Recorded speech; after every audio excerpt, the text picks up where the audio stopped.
In the heart of a bustling city of Ikea stood a grand school where the finest minds of the city were shaped. Among these bright students was Queen, a girl who had earned the title of the Golden Scholar. She was brilliant, sharp as the finest blade, confident, and always at the top of every academic contest. Teachers praised her, and students admired her, but wherever Queen went, there followed a shadow, Hallie. Hallie was the opposite of Queen. She wasn't top of her class, and she struggled to keep up with her peers. Her notes were always incomplete, her grades inconsistent, and her confidence nearly non-existent. Yet, the two girls were inseparable. Queen seemed to take Hallie under her wing, helping her with assignments, whispering answers during exams, and making sure Hallie never fell too far behind. One afternoon, as Hallie struggled with her assignment, Queen leaned over, watching her friend scribble aimlessly on her paper. "You're going to get it all wrong," Queen said with a playful smirk. Hallie sighed, her frustration building. "I just don't get it," she muttered. "No matter how hard I try." Queen slid the paper toward herself. "Here, let me help you. You know, if it weren't for me, you'd probably have to repeat this class," she said casually, but the words hit Hallie hard. Hallie bit her lip, feeling the weight of Queen's statement. Queen sensed her hesitation and continued, "You don't want to embarrass yourself, do you? What would everyone think if you had to stay behind while the rest of us moved on?" "I don't want that," Hallie whispered, looking down. "Exactly. So just stick with me, okay? I'll make sure you pass. You need me, Hallie. Without me, I don't know what you'd do," Queen added, her voice soft but laced with control. Hallie nodded, grateful but uneasy. Deep down, she knew she relied on Queen for everything. It felt wrong, but she couldn't shake the fear of failing and being left behind. At home, things weren't any easier for Hallie. Her parents, particularly her mother, were always quick to remind her of Queen's brilliance. "Why can't you be more like Queen?" her mother would say at the dinner table, her tone filled with disappointment. "That girl's going places. You should be grateful to have her as a friend. Stick close to her, Hallie, and maybe some of her intelligence will rub off on you." Her father nodded in agreement. "If it weren't for Queen helping you with your schoolwork, who knows where you'd be? You should thank her. You don't want to embarrass us by failing, do you?" Each remark chipped away at Hallie's already fragile self-esteem. She felt like a burden, like she couldn't do anything right. Her parents didn't see her, they only saw her failures in comparison to Queen. Slowly, Hallie began to internalize their words, believing that she truly wasn't good enough on her own. That night, lying in bed, Hallie replayed their words over and over again. She knew they were right. Without Queen's help, she'd probably be the joke of the school. And without her parents' approval, she felt like she didn't have much to hold on to. Hallie believed Queen was her only friend, the only one who saw her, the only one who cared. What Hallie didn't realize was that Queen liked it that way. Queen liked being needed, being the one in control. Every time Hallie relied on her, Queen's sense of superiority grew. Queen would playfully ask Hallie for lunch money, or share snacks, or request small favors that seemed innocent but were not. One afternoon, Queen sat with some other friends in the courtyard, a group known for their sharp wit and academic prowess. Hallie listened quietly as they laughed and joked, but she rarely joined in. And then, out of nowhere, Queen made a remark, one that seemed light-hearted but cut deep. "Hallie wouldn't understand," Queen said with a laugh, nudging her friend. "She's still trying to figure out yesterday's homework I did for her." The group laughed. Hallie smiled weakly, but something inside her ached. She had always felt invisible around Queen's friends, but this was the first time she felt humiliated. She smiled weakly, pretending it didn't hurt, but when she returned to class later that day, she couldn't focus. She wondered if this was how everyone saw her, helpless, small, and invisible. She thought back to the moments Queen helped her, realizing how much she had given up, her pride, her independence, her voice. It was then that Mr. Morrow, the biology teacher, entered the classroom. Mr. Morrow stood at the front of the room preparing his lesson. As his eyes scanned the class, they fell on Hallie, sitting quietly at the back. Something about her posture caught his attention. Her shoulders slumped, her gaze downcast. He noticed the faint redness in her eyes, as if she had been holding back tears. How did I never notice her before? Mr. Morrow thought, a pang of guilt tugging at him. He prided himself on being an attentive teacher, but now he realized that he had been so focused on the top students that he had let others, like Hallie, fade into the background. I should have paid more attention. "Hallie," he said gently, causing her to startle, her wide eyes meeting his. She seemed surprised that he knew her name, and it struck him how invisible she must have felt all this time. "Stay behind after class," he added, making a mental note to ensure she didn't slip through the cracks again. After class, the room emptied, and Hallie sat nervously at her desk, unsure of what Mr. Morrow would say. She had never been asked to stay behind before, and her heart raced as she fidgeted with the edge of her notebook. Mr. Morrow approached her with a kind expression, pulling a chair beside her desk. He sat down, making sure to speak softly so she wouldn't feel intimidated. "Hallie," he began, his voice calm and reassuring, "I've noticed you've been very quiet in class lately. I'm sorry if I haven't given you the attention you deserve." Hallie looked down, her fingers still nervously tracing the notebook's edge. She didn't respond immediately, afraid of saying the wrong thing. Mr. Morrow continued, leaning in slightly but keeping his distance to make her comfortable. "You're a part of this class too, and I want you to know that I see you. I see potential in you, even if it's hard for you to believe right now." Hallie blinked, her throat tight. You know my name?" she asked, her voice barely above a whisper. Mr. Morrow's expression softened even more. "Of course I do, Hallie. Every student in this room matters to me. I'm sorry I haven't shown that to you before." There was a pause, and Hallie, feeling a strange mix of relief and disbelief, finally met his eyes. She had always assumed teachers only paid attention to the top students, to people like Queen. I'm not good at this stuff," Hallie muttered, her gaze dropping back to her notebook. "I'm just not smart like the others." Mr. Morrow smiled gently. "You're smart in your own way, Hallie, but sometimes we all need a little help to bring out our best. I'd like to offer you some extra tutoring if you're open to it. I know you're capable, and with some guidance, you'll see it too." Hallie hesitated, doubt clouding her thoughts. She wasn't used to people offering help without wanting something in return. "I don't know if I can," she whispered. "What if I fail again?" "Failing is just part of learning," Mr. Morrow said kindly. "It doesn't mean you're not smart, it means you're growing.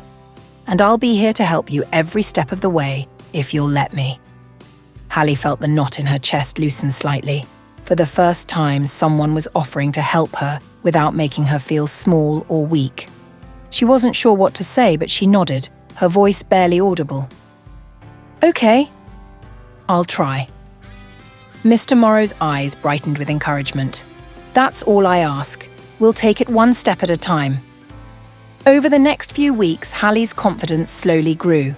Mr. Morrow's patience and encouragement made a world of difference. Hallie began to improve. Slowly but surely, she started understanding the lessons. The more time Mr. Morrow spent with her, the more Hallie's confidence grew. Her grades improved, and for the first time, she dared to raise her hand in class. But not everyone was happy about Hallie's newfound confidence. Queen had noticed the change in her friend. She noticed how Hallie no longer depended on her as much, how she started to find her own voice, and the Queen didn't like it one bit. One day, after another tutoring session, Queen confronted Hallie, her smile too sharp to be friendly. "You've been spending a lot of time with Mr. Morrow," Queen said, her voice dripping with false curiosity. "People are starting to talk." Hallie frowned. "What do you mean?" Queen sighed, looking around as if making sure no one was listening. "I'm just saying it's a little weird, don't you think? A teacher paying so much attention to one student, people might get the wrong idea." Hallie's heart raced. "The wrong idea? But he's just helping me with my studies." Queen shrugged. "I know that. but you know how people can be. They love to gossip. I just don't want you to get hurt by any rumours." As the rumours about Hallie and Mr. Morrow swirled through the school halls, Hallie found herself shrinking back into the shadows. The whispers followed her everywhere, at lunch, in class, even on her way home. She kept her head down, her confidence crumbling with every passing day. Yet, through it all, Queen stayed by her side. Whenever Hallie looked overwhelmed, Queen would drop a comforting arm around her. "I told you people would start talking," Queen would say, her tone soft and sympathetic. "I don't know why they're being so cruel. It's not fair to you." One afternoon, Hallie overheard snippets of conversation in the cafeteria, the rumours growing more exaggerated with each passing day. Hallie's stomach churned with anxiety. Hallie, unaware of the source of the rumours, began to feel small again. The rumours continued to spread and Hallie's anxiety grew. Her grades, which had been improving with Mr. Morrow's help, began to slip again. She stopped attending tutoring sessions, too embarrassed to face the teacher who had always been kind to her. The whispers were, one morning, after the first class of the day, Hallie couldn't bear the whispers any longer. She fled to the school clinic, hiding away from the judging eyes of her classmates. There, the school nurse, Mrs. Vella, found her sitting on the bed, her eyes red from crying. "What's wrong, dear?" Mrs. Vella asked kindly, sitting beside her. At first, Hallie hesitated, but the warmth in Mrs. Vella's voice coaxed the truth out of her. She spoke about the rumours, about how they had started after her tutoring sessions with Mr. Morrow. She didn't understand why people were saying such things. Mrs. Vella listened closely, her frown deepening. "This isn't right, Hallie," she said gently. "We'll figure out where these rumours are coming from." The next day, Mrs. Vella brought the situation to the attention of the principal, who immediately launched an investigation. Hallie was terrified. She didn't want more attention, didn't want to be the centre of more whispers, but Mrs. Vella assured her it was the only way to stop the rumours. Over the next few days, students were questioned, and Hallie anxiously awaited the results. Throughout this period, Queen stayed close, always offering words of comfort, always reassuring Hallie that everything would blow over soon. But Hallie noticed something strange. Whenever she mentioned the investigation to Queen, Queen would change the subject or brush it off, her tone growing sharper. "I wouldn't worry about it too much," Queen said one afternoon dismissively. "It's just a few rumours. They'll move on to something else soon." Hallie nodded, but doubt began creeping into her thoughts. She wondered why Queen seemed so eager to avoid the topic, why she was acting so strangely. Finally, the results of the investigation came in. Hallie was summoned to the principal's office, her heart pounded in her chest. She hadn't been told why she was being called, but the weight of the rumours had her on edge. She pushed open the heavy office door, her breath catching as she stepped inside. Seated before her was the principal, several teachers, including Mr. Morrow, and, to her shock, her parents. They looked confused, glancing between the principal and Hallie, as if they had no idea why they were there. But the biggest shock of all was seeing Queen. Hallie froze when their eyes met. Queen stood with her head slightly bowed, but not in shame, more like someone caught off guard. Hallie's voice faltered. "What's going on?" The principal motioned for Hallie to sit down, her tone serious but calm. "Hallie, after conducting our investigation, we've discovered who started the rumours about you and Mr. Morrow." Hallie's mind spun. This can't be happening. She was desperate to believe that Queen had nothing to do with it. But Queen's presence, her silence, said otherwise. The principal continued. "It was Queen." The words struck like a bolt of lightning. Hallie's breath caught in her throat. "No," she whispered, her voice barely audible. "That can't be true." Mr. Morrow, sitting to the side, watched Hallie with concern. His face was filled with regret, realising how the rumours had damaged Hallie's confidence, but he let the principal continue. Queen's silence was unnerving. She didn't deny it. Instead, she looked down, her hands trembling slightly. Hallie's parents, sitting beside her, exchanged confused looks, clearly unsure of what to believe. Her mother's voice wavered. Why would you do that to your friend, Queen? Hallie trusted you. Queen finally spoke, her voice soft, almost emotionless. I didn't mean for it to go this far. Hallie felt like the room was spinning. Her best friend, the girl she had leaned on for everything, had been behind the cruel whispers all along. Why? She croaked. Why would you do this to me? Queen's lips trembled, but her eyes flicked up, sharp with something darker, something desperate. Because you were starting to move on without me? Hallie's confusion deepened. What do you mean? Queen clenched her fists, the tremor in her voice giving way to bitterness. You didn't need me anymore. You started doing better in school, raising your hand in class, getting praise from Mr. Morrow. You were becoming someone without me, and I couldn't stand it. The room was silent, the air thick with tension. Mr. Morrow looked on with a mixture of shock and sadness, understanding the depth of Queen's insecurity. Queen continued, her voice growing sharper with each word. I've always been the one helping you, Hallie. Everyone looked at me like I was the best, and I liked it that way. I needed to feel important, and as long as you needed me, I felt in control. But then, you didn't need me anymore. The weight of her confession pressed down on everyone in the room. Hallie's mother spoke up, her voice shaking with disbelief. So you spread lies about your friend because you couldn't stand her becoming more confident? Queen looked down again, tears welling in her eyes, but it was too late. Her reasons were out in the open now, exposing her need for control, her fear of losing relevance. The envy she had harbored for Hallie, the fear of being left behind, had twisted into something toxic and cruel. Hallie's father spoke, his voice firm. That's no excuse for what you did. You hurt Hallie deeply, and for what? Because you were jealous. Queen's eyes darted to Hallie, who sat frozen in shock. I didn't want to lose you, Queen said, her voice breaking. I didn't want you to realize you were better off without me.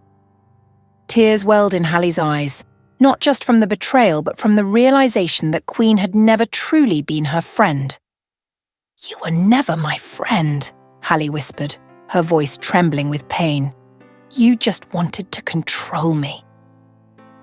The room fell silent, the gravity of Queen's betrayal settling over everyone. Hallie's parents sat in stunned silence, struggling to process what they were hearing. But then, Hallie's mother's face softened, and she glanced at her daughter with guilt in her eyes. Hallie, I think we owe you an apology too. Hallie looked at her mother, surprised. What? Her mother sighed deeply, her voice wavering. All this time we've compared you to Queen. We kept telling you how lucky you were to have her, how much she helped you. We put pressure on you to be more like her, without realizing what that was doing to you. Her father nodded, his voice thick with regret. We thought we were helping by pushing you, by telling you to follow Queen's example, but we didn't see how much it was hurting you. We should have paid more attention to how you were feeling, instead of constantly comparing you to someone else. Hallie's eyes filled with tears. For so long, she had believed that her struggles were her fault, that she wasn't good enough. Hearing her parents admit their mistakes, the pressure they had unknowingly placed on her felt like a release. Queen stood frozen, her expression filled with shame. The reality of her actions was sinking in. Not only had she hurt Hallie, but she had also been driven by her own insecurities and the pressure to be seen as the perfect one. Mr. Morrow finally spoke, his voice gentle but firm. Hallie, you've shown incredible strength. You've been through a lot, but you've also shown everyone here that you're more than capable. I hope you know that now. Hallie nodded, her tears flowing freely. It wasn't just Queen's betrayal that had weighed her down. It was the years of feeling like she wasn't good enough, the constant comparisons and the pressure from all sides.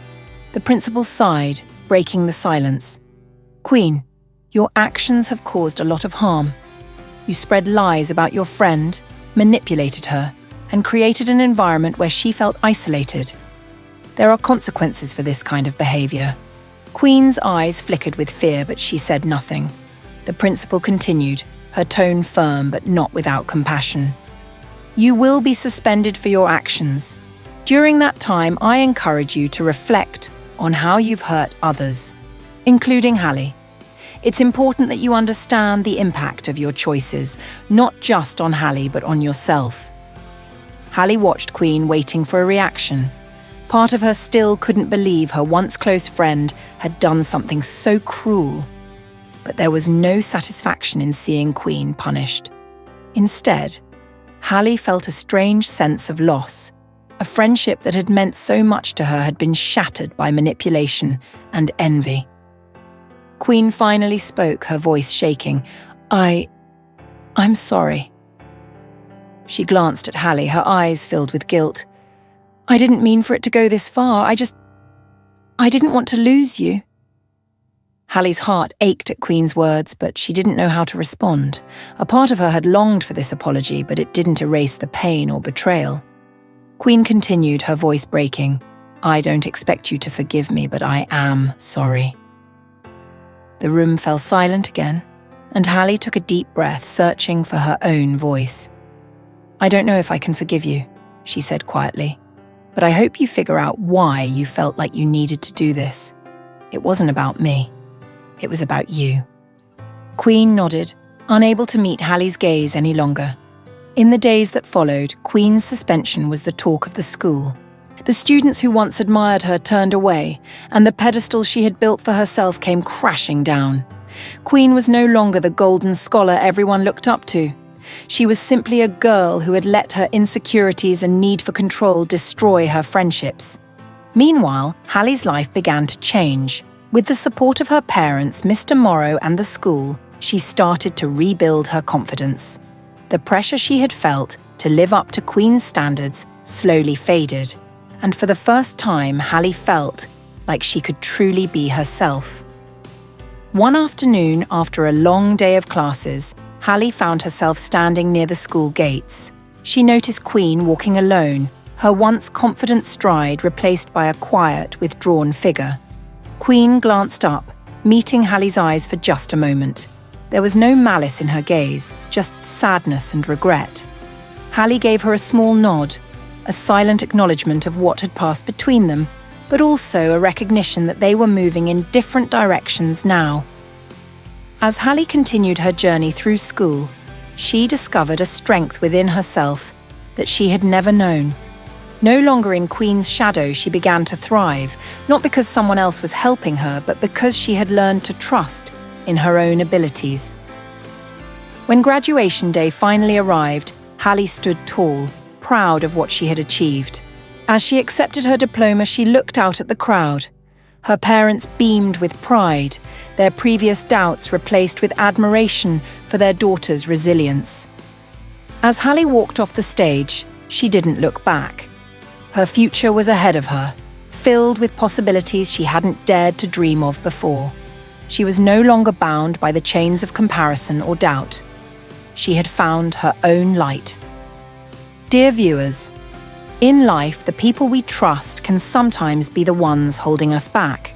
It's easy to mistake control for help and manipulation for friendship. But real strength comes from believing in yourself, even when others doubt you or try to keep you in their shadow. We all face moments where we have to choose between staying small or stepping into our own light. Hallie's story reminds us that we don't need to rely on others to define our worth. Sometimes those we think are helping us are just afraid of losing control. But with courage, we can break free from toxic relationships and discover the strength we've had all along. Remember, no one can dim your light if you choose to shine for yourself. Thank you for watching. Till next time.